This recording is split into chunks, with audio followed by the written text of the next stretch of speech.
दाइ भन् त। मम्मीले पैसा पठाइदिनु भन्दै हुनुहुन्थ्यो। कति भाइ? 7-8 हजार जति दाइ। कुन एकाउन्टमा पठाइदिनु पर्यो भाइ? एनआइसी एसियामा। अब आज त हुँदैन, भोलि गर्छु है भाइ। मम्मीले त आजै पठाइदिनु भन्दै हुन्थ्यो अरे। के सुन्दैछौ? पैसा पठाउन ब्याङ्कै जानुपर्छ अरे?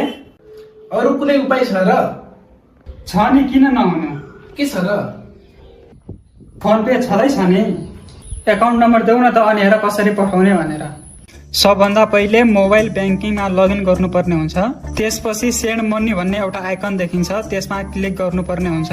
अहिलेको लागि हामी एकाउन्ट नम्बरबाट पैसा पठाउन गइरहेका छौँ र त्यसमा भएका डिटेल्सहरू फिलअप गरिसकेपछि हामीले कन्टिन्यू गर्नुपर्ने हुन्छ।